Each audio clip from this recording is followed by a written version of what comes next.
할렐루야. 저도 몇 년 전에 안식년 휴가를 다녀왔습니다. 저는 교회에서 2달을 허락해 주셔서 2달 다녀왔는데, 삼촌교회는 확실히 더 좋은 교회라서 3달 다녀오시네요.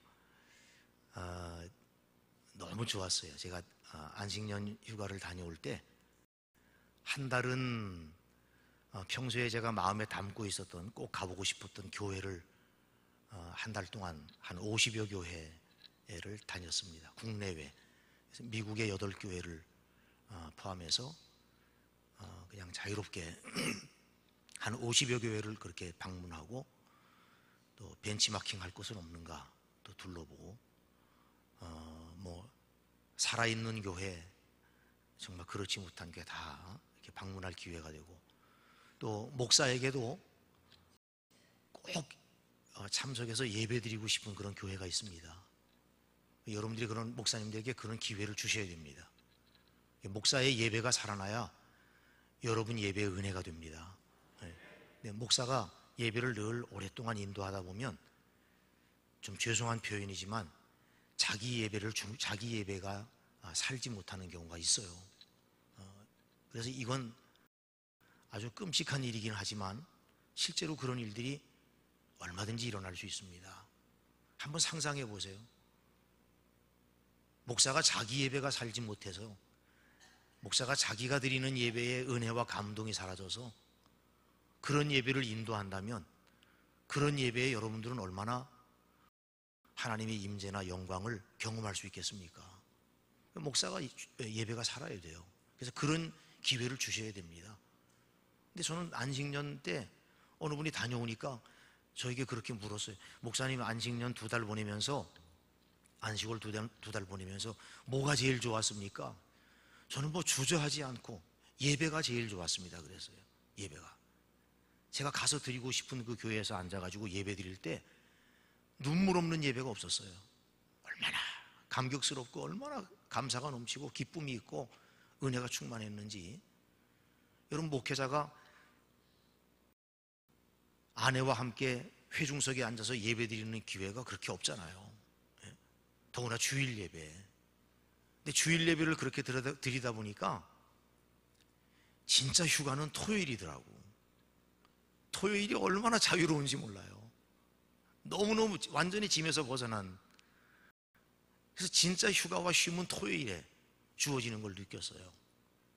그러면서 한 달 동안 그렇게 교회를 다녀보고, 그리고 한 달은 제주도 가서 속된 말로 짱 박혀서 전화도 안 받고, 또 누가 만나자 그래도 안 만나고, 아는 사람 하나 그냥 완전히 모든 관계를 끊고 한 달 동안 제주도에서 그냥 푹 쉬고 그리고 왔는데, 얼마나 아주 좋았는지 모릅니다.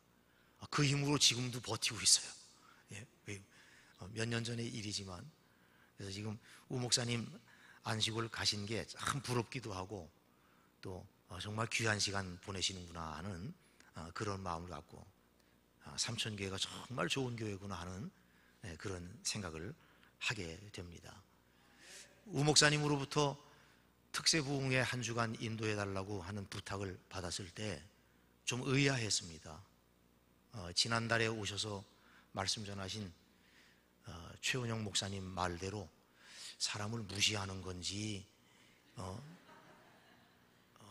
아니면 자신감이 있는 건지 잘 알 수 없다고, 진짜 그렇게 좀 의아하게 생각했어요. 왜냐하면 일단 저는 부흥 강사도 아니고 제가 다른 데 집회를 많이 나가는 그런 사람이 아니기 때문에 그렇기도 하고, 가장 가까운 교회, 가까운 곳에 있는 교회 목사를 부르고, 하여간 대개 한 지역에 있는 목회자를 부흥성회 강사로 초빙한다고 하는 것은 이건 흔치 않는 일이고 좀 의아한 일입니다. 우리 업계에서는 그렇습니다. 예? 예. 이해할 수 없는 일이에요, 사실은. 그런데 그렇게 말씀하셔서 제가 거듭 물었어요. 아니, 정말 날 강사로 부르겠냐고. 난 부흥 강사도 아니고 말씀을 그렇게 잘 전하는 사람도 아닌데 아니 무슨 생각으로 그렇게 하시냐고 그랬더니 우 목사님 말씀이 주변에서 건강하게 목회를 하고 계시는 분들을 좀 초빙하고 싶다.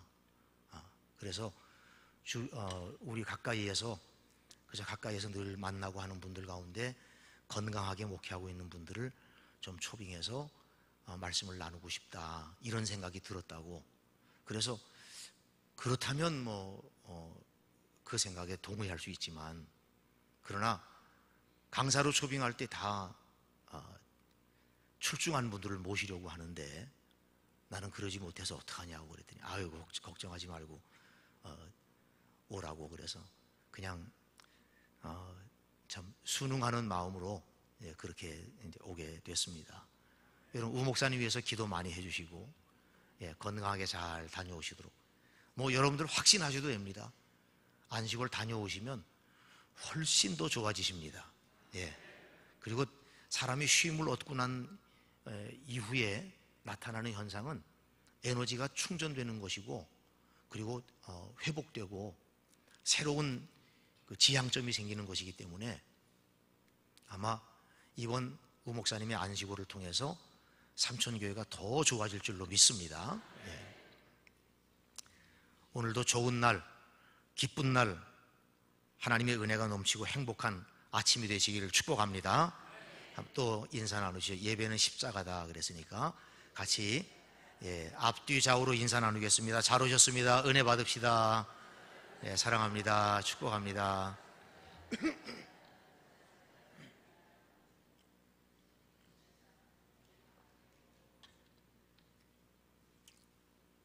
어떤 글에 개와 고양이의 차이점은 이런 것이다 하고 이제 적어놓은 재밌는 글을 봤어요. 개는 이렇게 생각한답니다. 사람들은 나를 먹여주고 사랑해주고 쓰다듬어주고 따뜻한 집에서 살게 해주고 나한테 너무 잘해줘. 그들은 하나님인가 봐. 이렇게 생각한대 개들은. 근데 고양이는 이렇게 생각하는 거예요. 사람들은 나를 먹여주고 사랑해주고 쓰다듬어주고 따뜻한 집에서 살게 해주고 나한테 너무 잘해줘. 아마 내가 하나님인가 봐. 얼마나 관점이 달라요. 그죠? 정말 관점이 달라요. 생각을 조금만 바꾸어도 또 약간의 다른 마음을 가지기만 해도 우리는 방금 전에 있었던 내 안의 분노와 불안이 다 사라지고 이해와 평안이 우리 가운데 임하는 것을 우리는 경험할 수 있습니다. 생각을 바꾸는 게 너무 필요합니다. 이게 훈련이 잘 안 돼서 잘 안 되는 분들이 있긴 있어요. 그런데 연습하셔야 됩니다. 계속 연습하셔야 돼요. 내가 틀림없다고 생각한 것도 틀림없다고 생각하고 있는 것도 조금 생각을 바꾸고 다른 사람과 같이 한번 생각해보고 또 보는 관점을 조금 바꾸어 보고 그런 훈련을 우리가 자꾸 하셔야 돼요. 그래야 다른 사람을 이해하는 폭이 넓어지고 절대 안 돼 이런 게 없어지는 거예요. 안 되는 게 어디 있어요? 하나님이 되신다고 하면 우리는 아무 소리 하지 말아야 돼요. 하나님이 된다고 하시는데 왜 우리가 안 된다 그래요? 그 문제는 자기의 관점이나 자기의 시각에 딱 꽂혀서 거기에서 한치도 벗어나지 못하는 고집 때문입니다. 이걸 조금만 바꿔보면 정말 달라지는 것을 우리가 알게 됩니다. 여러분 한번 어깨를 쭉 펴시고 허리는 곧게 세우고 입꼬리는 양쪽으로 살짝 올리고 이렇게만 해도 생각이 좀 달라져요. 그죠? 이렇게만 해도 벌써 마음가짐이 달라지는 걸 알 수가 있어요. 그런 표정으로 한번 말씀을 들으면 얼마나 좋을까요? 강단 위에서 여러분들 잘 모르실 수 있는데 강단 위에서 이렇게 보면 너무 진지해. 말씀을 듣는 분들이 너무 심각해요. 마치 하나님이 그 모습을 보시면 야, 왜 이렇게 심각하냐 아마 그러실 것 같은 그런 표정들이 회중석의 표정이에요. 그런데 놀라운 것은 예배실 들어오기 전까지는 다들 명랑하고 쾌활하고 막 만나서 즐겁게 얘기하고 이러다가 이상하게 여기만 들어오면 표정이 굳고 몸에 경직이 오는 거예요. 이게 아마 어쩌면 우리나라의 상황일 수도 있는데 이런 모습들을 우리가 조금씩 좀 편하게 바꾸어 볼 필요가 있겠습니다. 자, 오늘은 일터에서 승리하는 그리스도인에 관한 말씀을 나누겠습니다. 모든 말씀, 지금 한 주간 동안 제가 여러분과 함께 나누고 있는 말씀의 중요한 포인트는 삶에 있어요. 삶에, 우리들의 삶, 그리스도인의 삶에 있습니다. 자, 성공보다 귀한 것이 승리잖아요. 성공했지만 패배하는 사람이 있습니다. 자기 나름대로 목표를 성취하고 원하는 뜻을 이루었어도 실패한 사람이 있습니다. 패배한 사람이 있습니다. 중요한 것은 승리하는 거예요. 하나님이 우리에게 원하시는 것은 승리하는 그리스도인의 삶을 원하시는데, 우리가 무엇보다도 우리의 일터, 우리가 살아가는 삶의 모든 현장에서 승리하는 그리스도인이 되는 것이 가장 중요한 것입니다. 어떤 권사님이 부흥의 기간에 새벽기도 때마다 나가서 큰 은혜를 받고 눈물을 펑펑 흘리며 감격해서 집으로 돌아왔습니다. 그런데 집 앞에 오니까 거지가 깡통을 들고 동냥을 하고 있는 것입니다. 새벽기도 갔다 오는 길이라 주머니에 돈을 넣지 않아서 내가 지금 새벽기도 다녀오느라고 가지고 있는 돈이 없다, 그러니 다음에 오라고. 그랬더니 이 거지가 그래도 차비라도, 시내버스 차비라도 좀 보태달라고 막 떼를 쓰니까, 글쎄 다음에 오세요, 다음에 오세요. 몇 번 이러다가 계속 떼를 쓰니까 화가 나서 깡통을 집어다가 패대기를 치고는 발로 짓밟아 버렸어요. 그리고 집으로 들어갔어요. 새벽 기도를 무려 4시간 동안이나 하는 한 할머니가 있었습니다. 이분은 매일 그렇게 기도하지 않으면 몸이 아파서 견딜 수 없다는 거예요. 얼마 후 밖에서 싸우는 소리가 들려서 나가보니까 그 할머니였어요. 4시간 동안 새벽 기도를 하고 귀가하는 길에 아침에 된장찌개를 끓일 때 넣을 호박을, 남의 집 담장에 열린 호박을 따다가 들켜가지고 싸우는 거예요. 여러분, 왜 이와 같은 예를 제가 드리느냐 하면, 신앙은 생활입니다. 그래서 우리가 신앙으로 따로 말하지 않고 대부분은 신앙생활이라고 이야기를 합니다. 신앙생활이라고 하는 말은 우리 생활의 중심과 표준이 신앙이 되어야 하고, 우리의 신앙이 내 삶의 전반적인 것을 움직여 나아가는 힘이 되게 하자. 그리고 내가 신앙이 있고 믿음이 있다면 내가 가진 이 신앙과 믿음을 내 삶 생활에서 증명하고 내 생활에서 나타내게 해야 된다. 믿음의 실천 현장이 우리의 생활 아닙니까? 그런데 신앙 따로 생활 따로 이렇게 하면 안 되니까, 그러니까 우리는 건강한 믿음을 가지기 위해서 신앙생활 하자, 이렇게 보통 이야기를 하는 것이죠. 교회를 다닌다는 것과 교회 생활을 한다는 것, 또 교회 생활을 한다는 것과 신앙생활을 한다는 것에는 차이가 있습니다. 교회를 다니기는 하지만 교회 생활을 잘 못하는 분들이 있고, 신앙을 가지고 있지만 신앙생활은 잘 못하는 사람들이 있습니다. 그런 면에서 오늘날 한국교회는 신앙생활은 있지만 생활신앙은 없다고 지적한 어느 신학자의 말에 분명히 일리가 있습니다. 과거 한국교회가 사람들을 교회로 끌어모으는 일에는 성공을 했어요. 60년대, 70년대, 80년대 초까지 얼마나 많은 사람들이 교회로 몰려들었는지. 그래서 한국교회는 세계가 주목할 만한 놀라운 부흥을 이루었습니다. 전 세계 모든 기독교 지도자들이 한국교회의 부흥을 배우자, 그래서 한국교회에 몰려들어올 정도로 세계 모든 교회 리더들을 대상으로 해서 세미나를 열고 그들에게 한국교회의 부흥을 자랑스럽게 이야기하던 그런 때가 있었습니다. 여러분, 지금은 어떻습니까? 우리가 교회의 정체 이런 것을 그 정체가 아니고 이제는 마이너스 성장이에요. 계속해서 지금 줄어들어가요. 동부연회도 다르지 않습니다. 우리가 아무리 전도를 외치고 이렇게 하지만 그런 전도나 이런 여러 가지의 교회에서 하고자 하는 나름대로 종교적 포교 활동이 효과를 드러내지 못해요. 왜 그럴까요? 그 원인이 어디 있습니까? 사람을 그리스도 앞으로 모으는 데는 성공했는데 그들이 나아가서 그리스도로 살게 하는 데는 실패했어요. 그래서 이제는 교회와 성도들이 모든 사람들의 지탄의 대상이 되고 비난거리가 됐습니다. 물론 그들의 비난과 손가락질을 정당화하는 건 아닙니다. 그러나 그 원인 제공이 교회에 있다는 거예요. 우리가 이걸 인정하지 않으면 안 돼요. 부끄러워도 인정해야 되고 자존심 상해도 인정해야 돼요. 결국 그 일로 인해서 성도들의 삶이 약화되고 복음의 능력은 떨어지고 교회가 세상을 향한 영향력을 잃어버렸습니다. 여러분, 한국 교회가 과거 일제 치하에서 독립운동을 하고 3.1운동을 하고 이런 때에 그때 대국민 비율이 전체 국민에 비해서 크리스찬의 비율이 3%가 안 됐어요. 전체 국민에서 크리스찬의 비율이 3%가 안 됐어요.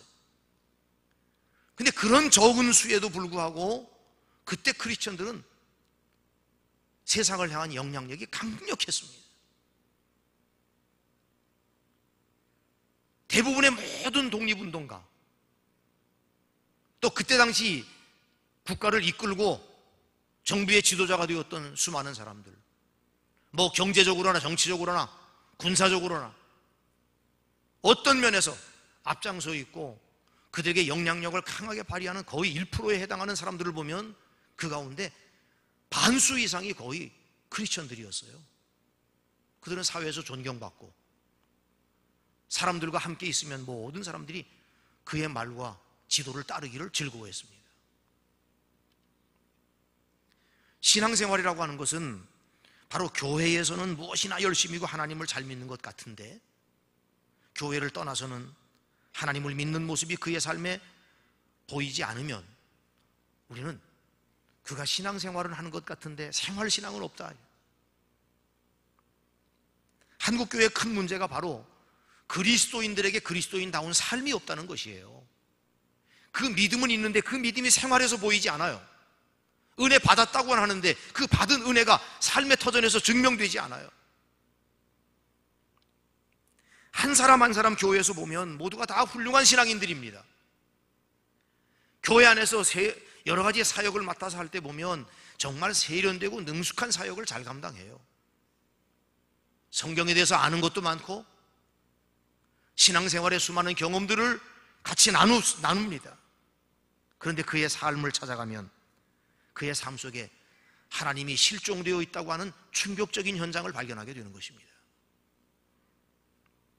한때 1000만 기독인을 자랑하면서도 우리가 언제나 부끄러운 것은 바로 생활신앙의 모습이 전혀 없다는 것입니다. 여러분, 이대로는 안 됩니다.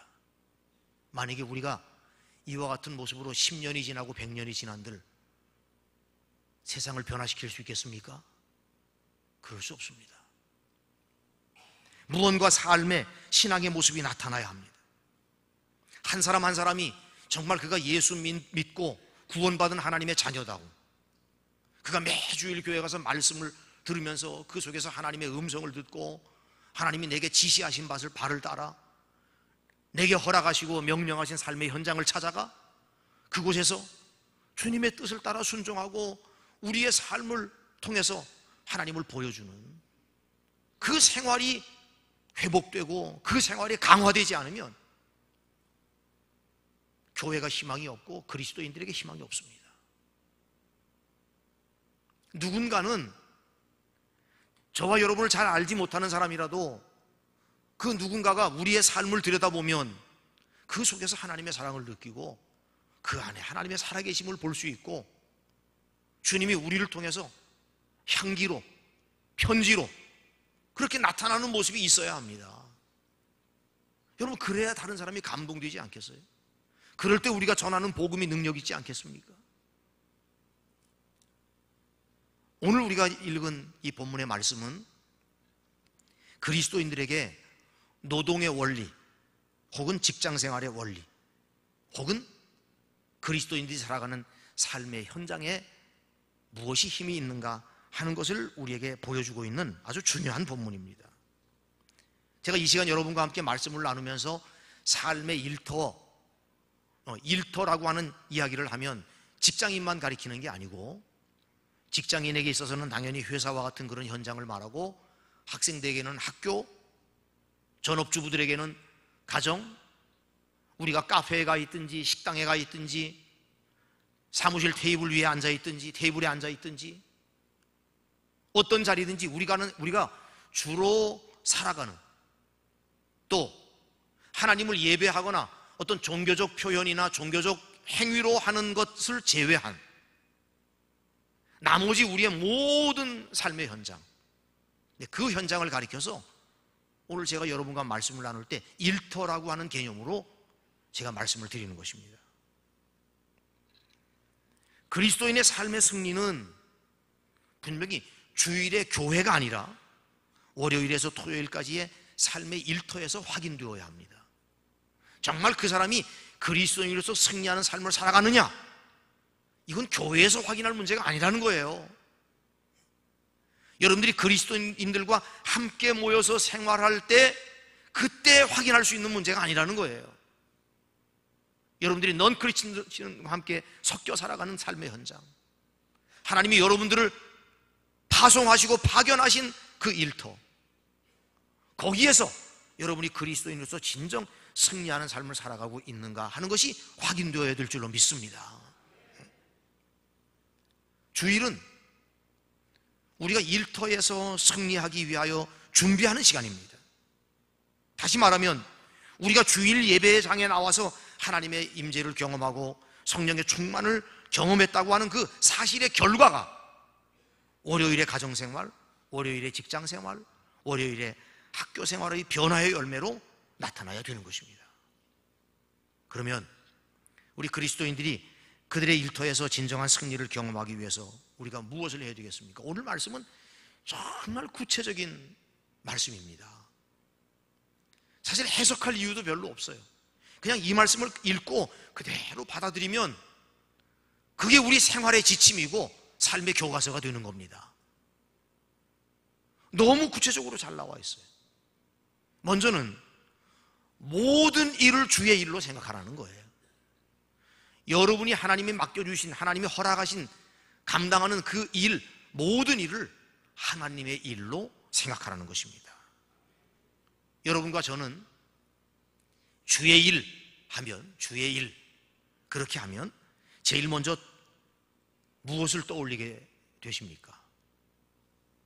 교회에 나와서 예배하는 일, 성경 공부하는 일, 봉사하는 일, 전도하는 일, 선교하는 일, 이런 것을 생각하게 되지요. 그런데 우리는 우리의 직장에서 내게 맡겨진 업무들과 씨름하며 이것이 주의 일이라고 얼마나 생각해 보셨습니까? 주부들은, 여성도들은 가정에서 아이들과 씨름하고 가사를 돌보면서 이것이 주의 일이라고, 이것이 주님의 일이라고 정말 그렇게 생각 많이 해보셨습니까? 만약 하나님의 일을 단순히 교회의 사역, 종교적인 경건 행위 등으로 이해한다면 이건 중세 이전 시대의 사고방식으로 돌아가는 것입니다. 중세 당시 영적인 것은 수도원에 들어가거나 또는 그렇게 사는 것이고 다른 모든 것들은 다 세속적인 것이라고 그렇게 구분하여 생각을 했는데, 그때 마틴 루터가 말하기를 농부나 노예나 장사도 하나님의 영광을 위해서 하면 거룩한 것이다, 그렇게 이야기를 했어요. 뭐 지금은 우리가 자주 나누기도 하고 듣기도 하는 말씀이지만 당시 이 루터의 발언은 아주 혁명적인 차원에 해당합니다. 이렇게 교회와 관련된 일들은 거룩한 일, 일상생활과 관련된 일들은 세속적인 일들이라고 생각하는 이와 같은 경향을 우리는 이원론적인 사고라고 이야기를 합니다. 흔히 한국 교회의 최대의 과제는 이런 이원론적인 사고를 어떻게 극복하느냐 하는 것에 있어요. 어쩌면 이것은 우리가 전통적으로 가지고 있었던 샤머니즘, 토테미즘, 이런 우상신앙에 바탕을 둔 것일 수도 있습니다. 여러분, 우상신앙, 그 기복신앙의 중요한 포인트가 어디 있습니까? 책임이 없는 거예요. 사명이 없는 거예요. 나가서 정성을 다해서 빌어요. 지성이면 감천이니까. 그래서 내가 어떻게 정성을 다해서 비느냐에 따라 하늘이 감동하여 내게 복을 주기도 하고 화를 주기도 하니 정성을 빌자. 나가 앉아있는 그 자리에 나가 있는 그 시간에만 정성을 다해서 빌면 돼. 그냥 손이 발바닥이 되도록 그냥 그렇게 빌면 돼요. 그리고 무슨 은혜가 임하고 무슨 복이 임했든지 그들이 생각할 때 뭘 받았든지 그 받은 것에 대한 책임과 사명은 아예 일도 없어요. 그냥 내가 원하는 대로, 내 욕심대로, 내 뜻대로, 자기 욕망을 따라 그렇게 살면 되는 거예요. 그런데 이런 우상신앙을 가지고 오늘도 신앙생활을 하고 있는 사람들이 많다는 겁니다. 우리가 무엇인가 하나님이 내게 주신 것이 있다면 여러분, 그게 정말 부담이잖아요. 그게 그리스도인의 생각입니다. 부담입니다. 왜냐하면 그냥 주신 것이 아니기 때문이에요. 거기에 하나님이 주신 분의 뜻과 목적과 계획이 있기 때문이에요. 주신 그분의 목적과 계획을 깨닫는 것을 우리는 사명이라고 그래요. 그런데 그걸 전혀 깨닫지 못하고 내가 원하는 걸 얻고 원하는 걸 얻었으니 내 마음대로 쓰겠다고 생각하고 내 마음대로 살겠다고 생각한다면 그게 우상신앙이고 기복신앙이라는 거예요. 근데 이런 것들이 바탕이 돼서 오늘날 한국 교회의 성도들이 이런 이원론적인 사고를 가지고 지금도 신앙생활을 하고 있는 것이 적지 않기 때문에 그들의 삶에서 하나님이 보여지지 아니하고 그들에게 온갖 은혜와 복을 베풀어 주신 하나님의 뜻이 실행되지 못하고 있는 것입니다. 한국 교회가 놀라운 부흥을 경험하고도 오늘날 사회적인 지탄의 대상이 되고 있는 이유가 바로 교회 안에서의 전도와 선교에는 열중하면서도 일상의 삶의 장에서, 즉 가정에서, 직장에서, 학교에서 혹은 사업의 장에서 불신자들과 다른 모습이 전혀 보이지 않고 이웃들에게 모범이 되지 못하고 있다는 것입니다. 어떤 목사님이 그런 이야기하는 걸 들었어요. 오랫동안 집중하고 전도해서 한 사람을 데리고 왔는데 그가 교회에 나오다가 입구에서 부랴부랴 다시 돌아갔다는 거예요. 그래서 아니 왜 교회까지 왔는데 그냥 돌아갔냐고 그랬더니 자기가 가장 싫어하고 미워하는 사람이 교회 안내를 보고 있더래. 들어가는 순간, 그 사람을 보는 순간 가슴이 철렁했어요. 아니 내 돈을 떼먹은 놈이 저기서 가지고 안내를 서고 있네? 그런 거예요. 깜짝 놀라가지고 돌아간 거예요. 아니 이런 일이 어떻게 있을 수 있겠습니까? 이걸 극단적인 예라고 생각할지 모르지만 아닙니다. 정도의 차이가 있지만 이런 일들은 너무너무 흔해요. 오늘 성경이 우리에게 어떻게 가르치고 있습니까? 우리가 읽은 23절과 24절의 말씀을 한번 보시면 우리가 열중해야 할 보다 중요한 일보다 거룩한 일이 따로 있는 것이 아니다. 성경은 그렇게 가르치고 있지 않다는 것을 우리가 주목해야 합니다. 우리가 집중해야 될 세상의 일, 그리고 거룩한 일, 이걸 구분할 수 없다는 거예요. 왜냐하면 23절에 보면 무슨 일을 하든지 마음을 다하여 주께 하듯 해야 한다. 여기에 무슨 일이 가장 중요한 단어라고 볼 수 있어요. 아마 이 23절에서 우리가 좀 주목하고 관심을 가지고 뽑아야 되는 하나의 키워드를 정하라면 저는 무슨 일이라고 정하겠어요. 무슨 일. 이 무슨 일을 다른 말로 바꾸면 모든 일로 바꾸는 거예요. 무슨 일, 이거는 모든 일이에요. 예외 없는 모든 일이에요. 우리가 하는 모든 일, 우리가 중요하게 하는 일이든 자질구레하게 하는 일이든 내가 주력하는 일이든 건성으로 하는 일이든 어떤 일이든지 예외 없는 모든 일을 말하는 것입니다. 그리고 24절 보면 우리가 이런 일로 무슨 일입니까? 이 모든 일로 주 그리스도를 섬긴다.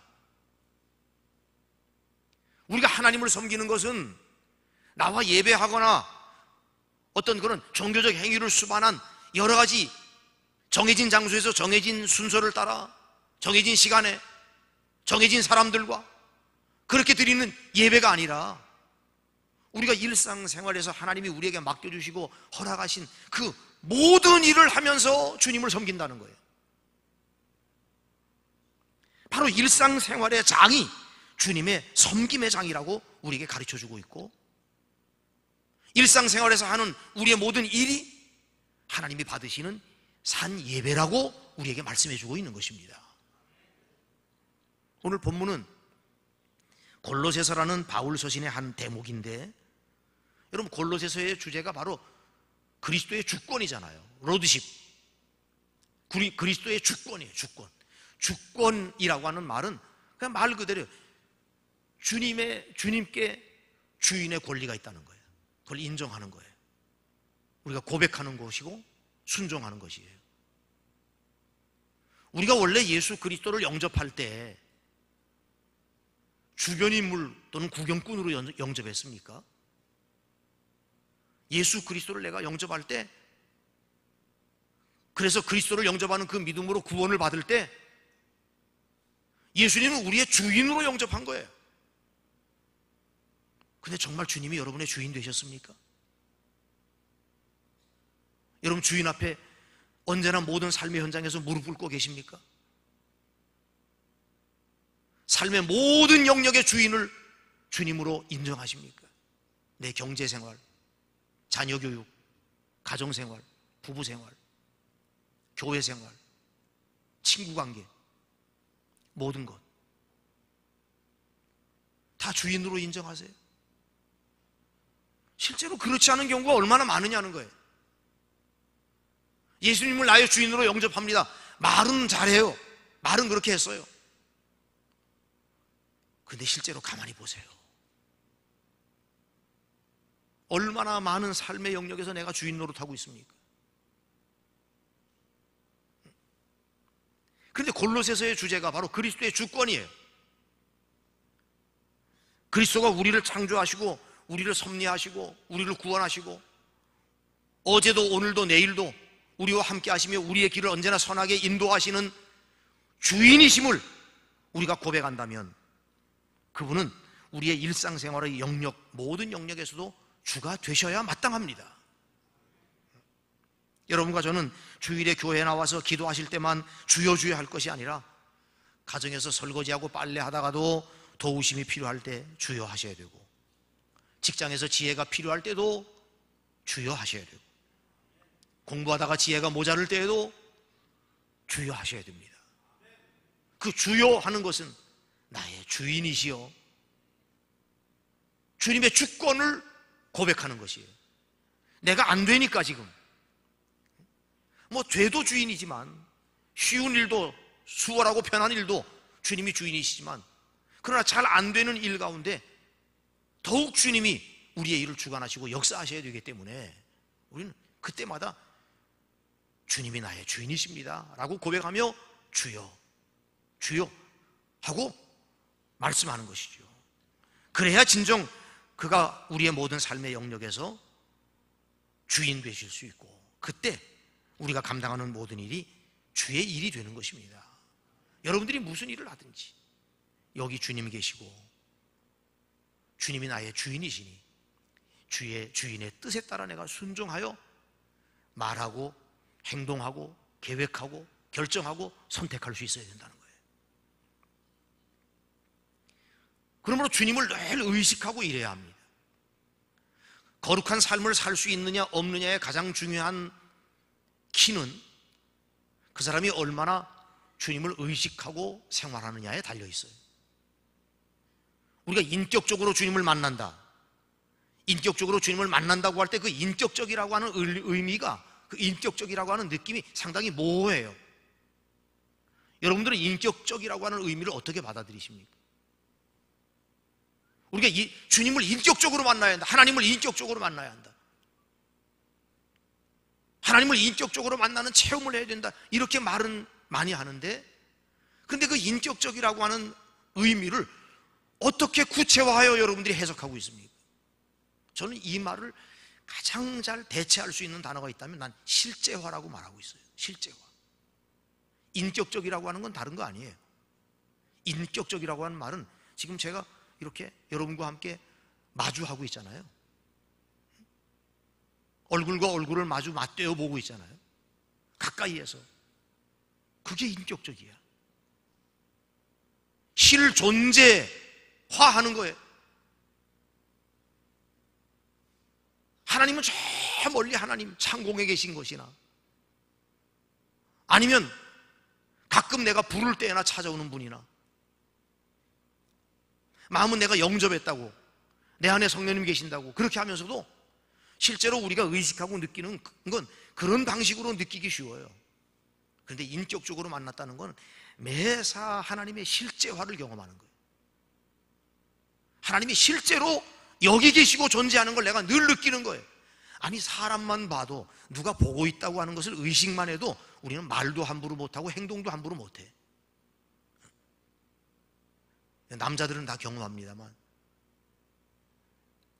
군대 갔다 온 남자들이 어쩌다 예비군 훈련에 가면, 그래서 예비군복을 다 입으면 그 예비군복을 딱 입는 순간 높고 낮고 많이 배우고 못 배우고 뭐 이런 구분이 없어요. 다 사람이 옛날 군인으로 다 돌아가. 이상해.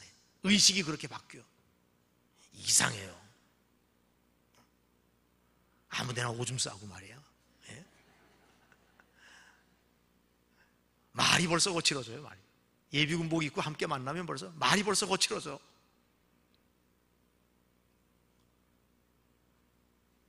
아니, 왜 이런 일들이 일어납니까? 사람이 어떤 의식을 갖는다고 하는 것은 자기가 주변에 보거나 느끼는 감각에 의해서 영향을 받습니다.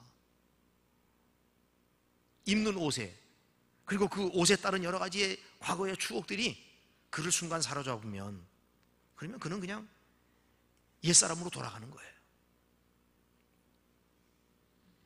하나님을 인격적으로 만난다는 것은 언제나 하나님의 존재, 실존재, 실제화를 내가 늘 느끼면서 하나님이 여기 계신 걸 의식하는 거예요. 그럴 때 우리가 주님을 24시간 바라보는 게 가능하고, 아무리 힘들고 어려운 삶의 현장에서도 주님을 의식하며 살아가는 사람이 다르지 않습니까? 사람만 보고 있어도 행동과 말이 달라지는데, 주님이 여기 계시고 주님이 나를 지금 보고 계신다고 생각하면 어떻게 달라지지 않겠어요? 근데 주님을 가장 강하고도 실제적으로 의식할 수 있는 이 교회의 현장조차, 교회에서조차 하나님을 의식하지 않고 말하고 행동하는 것이 있다면 그의 삶은 오죽하겠습니까? 그런 삶은. 그래서 교회 안에서는 여러분, 회의가 됐든 뭐가 됐든 간에 하늘이 두 쪽이 나도 소리 지르는 일이 없어야 돼요. 자기 감정에 반응해서 안 돼요. 교회에서 하나님을 의식하지 못하면 그 사람이 세상 가서 하나님을 의식하는 삶을 산다고 생각할 수 있겠습니까? 주님을 두려워하는 마음으로 우리가 주님 앞에서 일해야 합니다. 우리가 어떤 일을 수행할 때 일을 망치는 경우 여러 가지 원인이 있을 수 있지만, 그 중에 하나가 내게 일을 맡기고 감독하는 주인 혹은 보스를 지나치게 의식하며 눈가림을 할 때입니다. 그래서 성경은 사람을 기쁘게 하려고 하는 동기로만 일해서는 안 된다. 22절에 종들아 모든 일에 육신의 상전들에게 순종하되 사람을 기쁘게 하는 자와 같이 눈가림만 하지 말고 오직 주를 두려워하여 성실한 마음으로 하라. 여기 재밌는 표현이 눈가림이라고 하는 이 말이, 이 단어가 KJV 성경에 보면 아이 서비스라고 나와 있어요. 아이 서비스. 그게 눈가림이에요. 우리가 립 서비스 하잖아요. 마음이 없는 말을 할 때, 그래서 상대방을 좀 기쁘게 하려고, 비유 맞추려고 그렇게 말을 할 때 립 서비스라고 하는데, 마찬가지로 주인이 볼 때 일하고 보지 않을 때 하지 않고, 볼 때는 충성하는 것 같고 그렇지 않으면 하지 않는, 손을 놓고 있는, 주인의 눈치만 보면서 기회주의적으로 일하고 있는 그 모습을 오늘 골로새서에서는 눈가림이라고 이야기를 했어요. 그 눈가림의 원인이 무엇입니까? 자기의 주인이 사람이라고 여기고 그 사람의 눈치만 보기 때문에 그런 거예요. 우리는 이런 노동의 태도를 보통 노예 근성 혹은 노예 의식 때문이라고 말할 수 있습니다. 그런데 성경은 사람을 기쁘게 하는 자가 아니라 보이지 않으시나 어디에나 계시는 주님을 의식하고 일해야 한다고 우리에게 말씀하고 있습니다. 무소부재하신 하나님, 계시지 않는 곳이 하나도 없으신 하나님, 어디에나 계시는 하나님, 내가 허물있고 부끄럽고 아주 창피한 그런 모습, 그런 가운데서도 거기에도 계시고, 내가 우쭐거리고 목을 뻣뻣하게 세우고 교만해할 때도 거기에도 계시고, 어디에나 계신 그 하나님을 의식하고 일해야 한다고 가르치는 것입니다.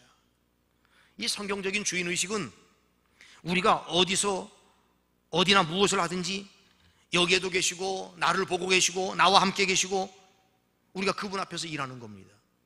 아마 여러분 차에도 십자가가 걸려 있는지 모르겠어요. 여러분 십자가 왜 걸어 놓으셨죠? 대개 차에 십자가를 걸어 놓으신 분들은 주님이 여기 계셔서 나를 지켜주신다, 이런 의식이에요. 여러 가지의 사고와 위험 속에서 나를 지켜주시고 보호해 주신다, 그런 생각이에요. 주님이 여기 계시니. 그런데 생각해 보세요. 주님이 여기 계시다면 내가 다른 차나 다른 운전자를 향해서 욕할 때도 계신 거예요. 교통법규를 어기면서 무질서하게 운전을 할 때에도 주님은 여기 계시고 나를 보고 계신 거예요. 정말 주님이 여기 계시다고 하는 의식이 건강하고 바르게 이루어지면 나를 보호하고 지켜주신다는 생각뿐만 아니라 내가 주님 앞에서 주님의 자녀답게 주님이 기뻐하시는 대로 살아야 된다고 하는 의식도 있어야지. 얼마나 이기적인 해석입니까? 십자가를 걸어놓고 내가 필요할 때만 나와 함께 하시는 주님이라고 생각하는 거예요. 내가 필요한 것에만 관계하시고 역사하시는 주님이라고 느끼는 거예요.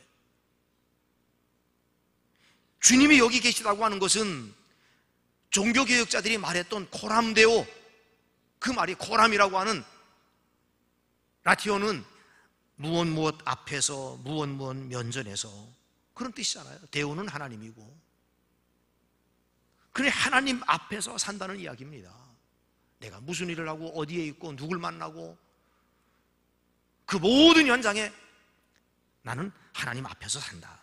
창세기 17장 1절에 보면 하나님께서 믿음의 조상 아브라함에게 나타나서 너는 내 앞에서 행하라. 내 앞에서 행하라고 하는 말은 너가 행하는 모든 곳에 내가 있다, 그런 뜻이에요.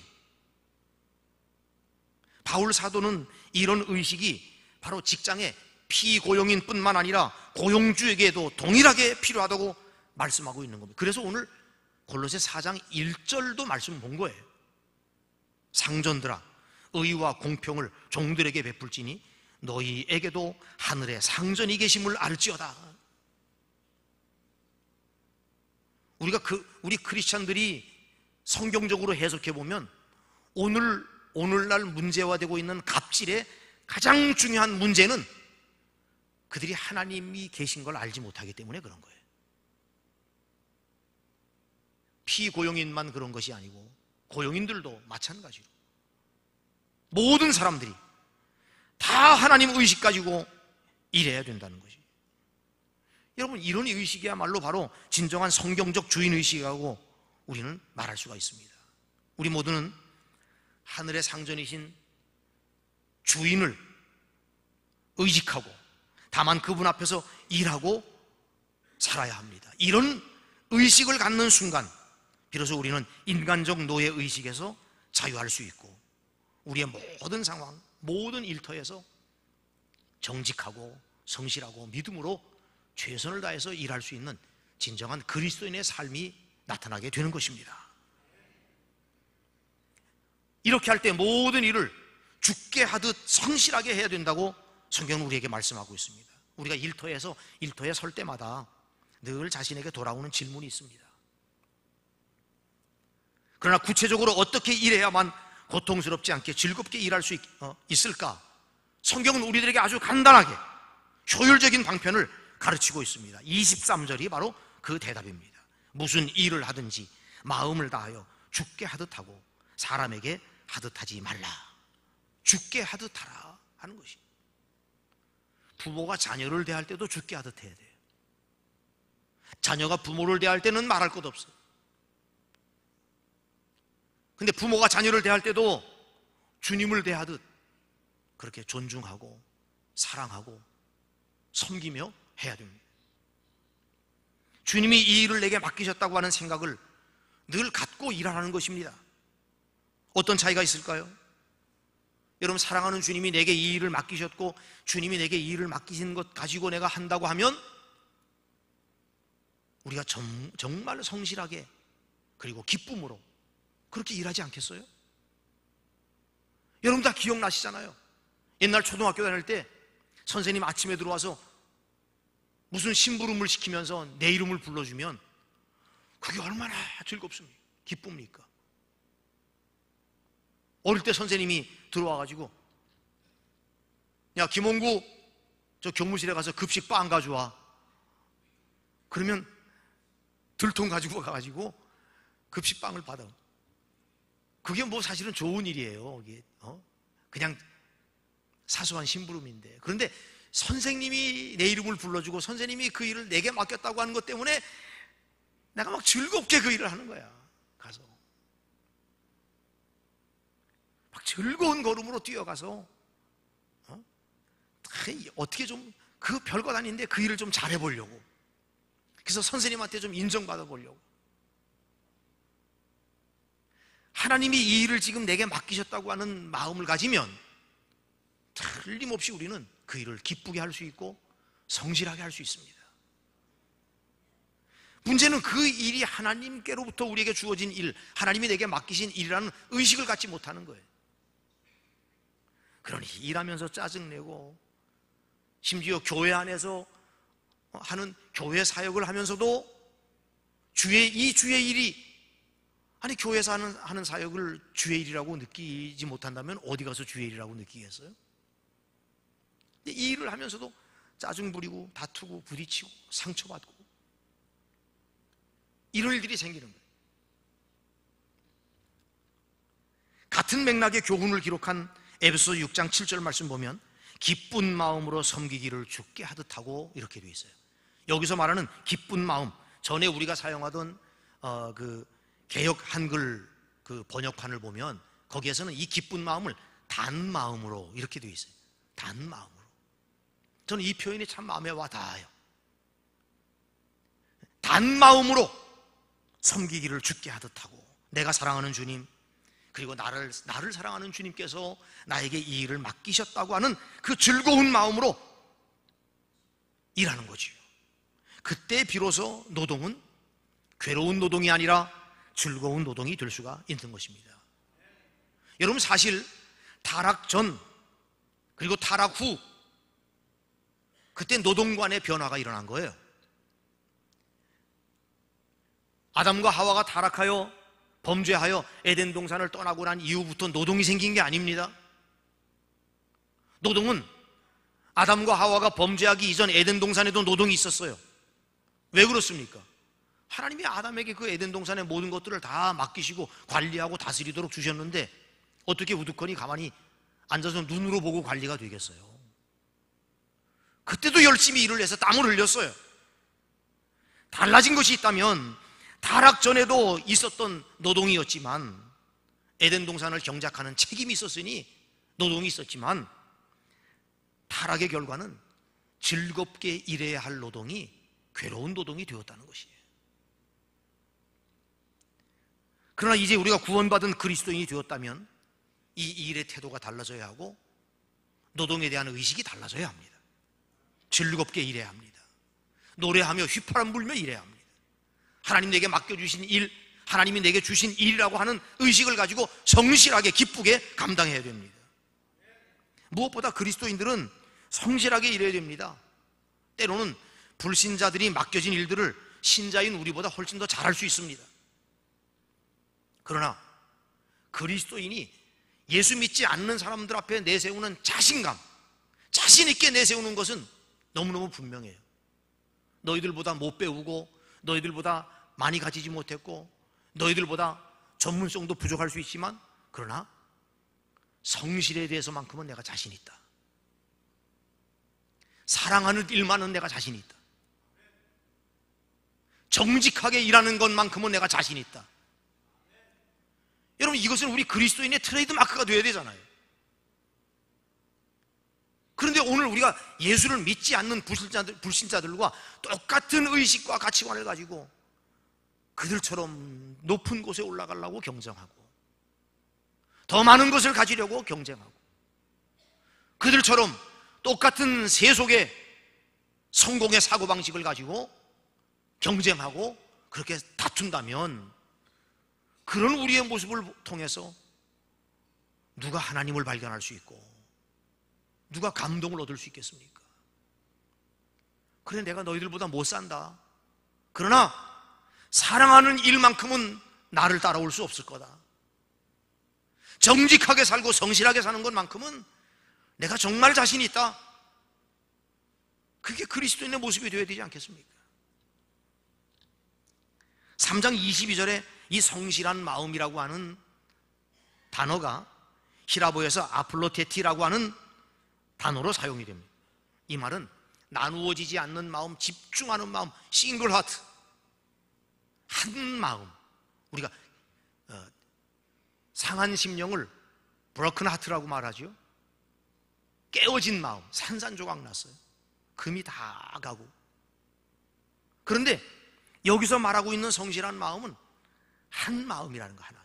온전한 어떤 조각이나 귀퉁이도 다른 것에 관심을 기울이고 빼앗기거나 흐트러뜨리지 않고 온 마음을 다 합하여 한 곳에 집중하는, 그게 성실한 마음이라는 거예요. 주님께서 내게 맡기신 일이라고 하면 아니 잘하느냐 못하느냐를 떠나서 전력을 다하여 최선을 다할 수 있지 않겠습니까? 그것이 바로 성실입니다. 유명한 이야기입니다만 장인 미켈란젤로가 바티칸의 천정벽화 그 천지창조를 오랜 시간을 들여서 아주 지나치게, 너무 지나치게 세밀하게 그리는, 오랜 시간 동안 그렇게 그리는 모습을 보고 바티칸 관리하였던 그 미켈란젤로의 친구가 그 천정에 매달려서 그림을 그리는 미켈란젤로를 향해서 아니 자네 그렇게 공을 들일 필요가 뭐가 있나, 여기서 보면 자네가 지금 그리고 있는 그런 세세한 그림이 하나도 눈에 보이지 않네. 그러니 그렇게 자세하게 세밀하게 그리지 않아도 괜찮은데 왜 그렇게 공을 들이나? 그리고 천정에 매달려 있는 미켈란젤로에게 이야기했더니 미켈란젤로가 빙그레 웃으면서 하늘을 향하여 손가락질을 하며 말하기를 저분이 보고 계시지 않은가, 그렇게 말을 하더라는 거예요. 성실은 그리스도인들의 트레이드 마크가 되어야 합니다. 그런데 오늘 말씀은 이렇게 성실하게 일할 때, 또 하나님을 의식하며 일할 때, 주께 하듯하며 내게 맡겨진 일을 감당할 때, 모든 일을 주의 일이라고 여기며 우리가 그 일을 할 때 우리는 그 일에 대한 보상을 주님께 기대하고 해야 된다 하고 말씀하고 있습니다. 우리가 종종 우리의 일터에서 최선을 다하려고 하면 우리에게 다가와서 김빼기 작전을 하는 동료들이 있습니다. 자네 그렇게 일한다고 누가 알아주는 사람이 있는 줄 아나? 그렇게 일한다고 해서 뭐 월급이 더 올라가나? 그러면서 그렇게 열심히 성실하게 일할 필요가 없다고 부추기는 사람들이 있습니다. 그런데 오늘 성경은 우리에게 뭐라고 말씀합니까? 24절에 이는 기업의 상을 주께 받을 줄 아나니 너희는 주 그리스도를 섬기느니라. 여러분, 상을 누가 주신다고요? 하나님이 주신다는 거예요. 주께서 내 수고를 아십니다. 그리고 그분의 때에 그분이 반드시 보상하십니다. 그리고 그분의 보상은 언제나 그 보상의 기준은 성실과 의, 정직입니다. 얼마나 마음을 다하여 성실하게 그리고 정당하게 반듯하게 행했느냐, 주님은 결과를 중요하게 생각하지 않으세요. 여러분들이 열심히 전도하고 누군가 주님 앞으로 인도하려고 애를 쓰는데 그가 교회 잘 안 나옵니까? 괜찮습니다. 그렇게 한 곳으로 주님 앞에 전도의 상을 받습니다. 한 영혼을 사랑하고 그 영혼을 긍휼히 여기며 그 영혼을 주님 앞에 구원하기 위해서 부지런히 그를 찾아가 만나 그를 초청했지만 그가 주님 앞에 나오지 않아도 전도의 상은 여러분에게 주어질 줄로 믿습니다. 그는 전도했어요. 일의 보상을 주님께 기대하는 거예요. 25절에 보면 불의를 행하는 자는 불의의 보응을 받으리니 주는 사람을 외모로 취하심이 없느니라. 사람이 알아주든 알아주지 않든 궁극적인 일의 평가를 주님 앞에 맡기고 주님의 상급 주심을 믿고 일해야 되는 것입니다. 여러분, 주님이 알고 계시다고 하는 것, 이게 우리의 가장 큰 위로가 되고 용기가 되었으면 좋겠습니다. 우리가 너무너무 힘들고 어렵고 때로는 사람들이 나를 오해하고 내가 억울한 일을 당하고 마음의 상처를 입고 그리고 주님 앞에 나아가서 기도할 때 어떻게 기도하십니까? 하나님, 저 못된 인감 좀 한번 좀 혼찌검 좀 내주세요. 그렇게 기도하세요? 정말 신기한 거는요, 내가 억울한 게 명백하고 저 사람이 잘못한 게 삼척동자도 다 아는 일인데 하나님 앞에 나가 기도하면 하나님이 한 번도 그래 내가 그놈 혼내주마 그렇게 말씀한 적을 경험해 본 적이 없어요. 언제나 주님의 응답은 그래도 네가 참아라, 그래도 네가 견뎌라, 그래도 너가 용서해라, 그래도 네가 먼저 다가가서 손 내밀고 사랑해라. 그래서 응답을 안 들어도 하나님이 뭐라고 말씀하실지 다 알아. 이제는 틀림없어요. 만약에 누가 여러분 억울해서 힘들어서 상처받아서 나가 기도하는데 여러분의 귀에 그놈 나쁜 놈이야, 그놈하고 한번 대판 싸워서 혼을 좀 내줘, 이런 음성이 들리면 주님이 아닙니다. 예? 주님이 그렇게 말씀하실 리가 없어요. 그렇게 억울하여 하나님 앞에 나가 엎드리고 눈물을 흘리며 기도하면 주님이 우리에게 들려주신 음성은 내가 다 안다. 그 주님의 한마디 음성에 마음속에 억눌렸던 모든 것들이 싹 씻겨져요. 주님이 아시면 됐지. 주님이 아신다는데 뭘 그걸 사람들한테 따라가 찾아가서 그걸 해명하려고 하고 설명하려고 하고, 그렇게 하지 않아도 괜찮아요. 주님이 아신다는데, 주님이 다 아신다는 거예요. 우리가 주님의 보상을 기대하고 주님 앞에 가서 상급을 얻게 된다고 하는 중요한 기준은 주님이 아신다는 겁니다. 이 땅 위의 삶이 어떻든 주님 앞에 가면 주님이 그 모든 것들을 아시고 그 모든 궁극적인 일의 평가가 주님께 있어서 주님의 상급 주심을 믿고 그렇게 일하는 것이죠. 이 세상에서 보상이 주어지지 않을 수도 있습니다. 그러면 우리가 주님 앞에 가서라도 반드시 우리의 행한 바에 합당한 보상이 주어지게 될 것을 믿으시기 바랍니다. 그것이 바로 달란트 비유가 아닙니까? 사랑하는 여러분, 우리는 주일이 지나고 월요일을 흥분된 마음으로 기다려야 합니다.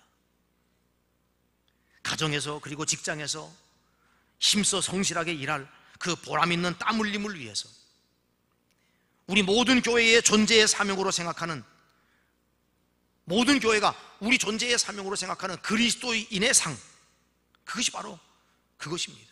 어떻게 하면 주일이 지나고 힘있고 능력있고 더 정직하고 성실하고 더 분명하게 주님 앞에서 그렇게 일하는 그리스도인으로 세울 수 있을까?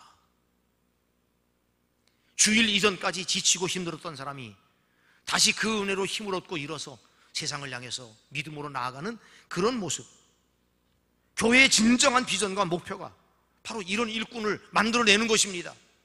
그런 일꾼이야말로 평신도 선교사라고 불리는 것이 마땅한 것입니다. 여러분이 그런 그리스도인이 되어주시겠습니까? 여러분이 그런 그리스도인으로 살기로 그렇게 마음에 다짐하시겠습니까? 여러분 모두가 일터에서 승리하는 그리스도인들이 다 되시기를, 그리고 그런 은혜를 하나님께서 여러분 가운데 주시기를 주님의 이름으로 축원합니다. 함께 찬양하고 같이 기도하겠습니다. 오늘 나누신 말씀을 기억하십시다. 그 말씀이 여러분의 기도의 제목으로 삼으시고 같이 기도했으면 좋겠습니다. 지금까지 여러분이 삶의 현장에서 어떤 모습으로 하나님께 보여드렸습니까? 우리가 회개할 것은 회개하고, 돌이킬 것은 돌이키고, 끊을 것은 끊고, 멀리할 것은 멀리하고, 그리고 이 시간 하나님 내게 은혜 주셔서 이 삶에 성공할 수 있도록, 일터에서 승리하는 그리스도인이 될 수 있도록 간절한 마음으로 성령님 도와주세요. 하나님 나를 붙들어 써주세요. 은혜의 옷을 입혀주세요. 간절한 마음으로 함께 기도하고, 여러분 기도의 제목과 함께 간절한 마음으로 찬양 후에 같이 기도하겠습니다. 나 약해 있을 때에도 주님은 함께 계시고, 나 소망 잃을 때에도 주님은 내게 오시네. 나 시험 당할 때에도 주님이 지켜주시고,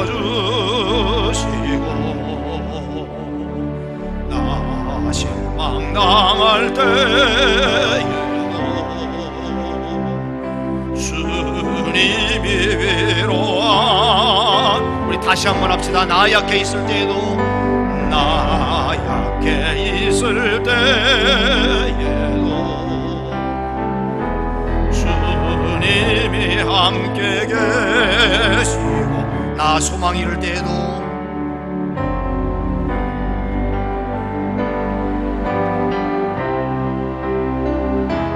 주님이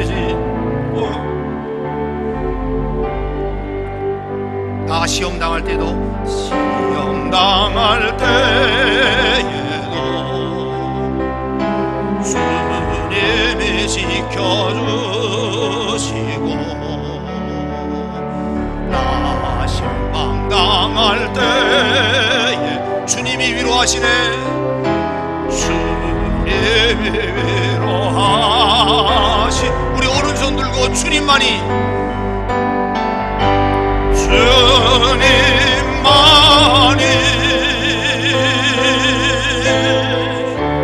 내 힘이시며, 오 주님만이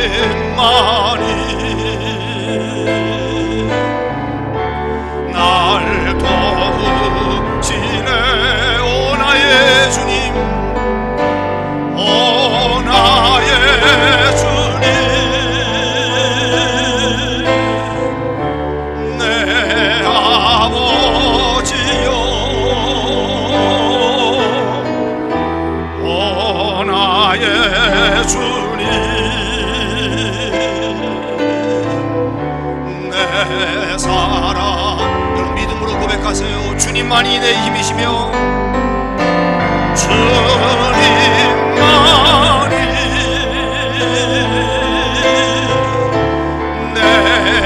힘이시며, 오 주님만이 날 도우시네.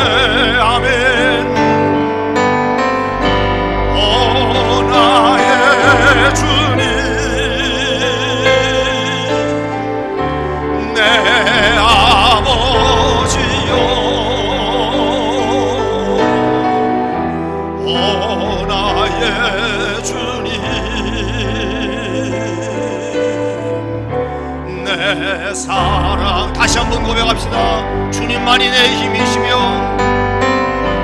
주님만이 내 힘이시며 내 힘이시며 오 주님만이 날 도우시네 날 도우시네 오 나의 주님 오 나의 주님 내 아버지요 오 나의 주님 내 사랑이 우리 주여 한번 크게 외치고 통성하여 함께 기도하겠습니다. 주여 주여 주여 주여 하나님 이 시간에 주께서 사랑하는 주의 백성들을 기억하여 주옵소서. 하나님 앞에 나와 주의 이름을 부르며 간구하는 주의 성도들을 기억하사 아버지여 저들의 손을 잡아 주옵소서. 우리의 삶을 붙잡아 주옵소서. 우리의 생활을 붙잡아 주시고 우리의 가정을 붙잡아 주옵시고 우리의 자녀들을 붙잡아 주시며 우리의 일을 붙잡아 주시고 우리의 기업과 일터를 붙잡아 주옵시며 우리의 신앙과 우리의 믿음도 주의 손으로 붙잡아 주옵소서. 하나님 우리를 통하여 영광 받으시며 주님이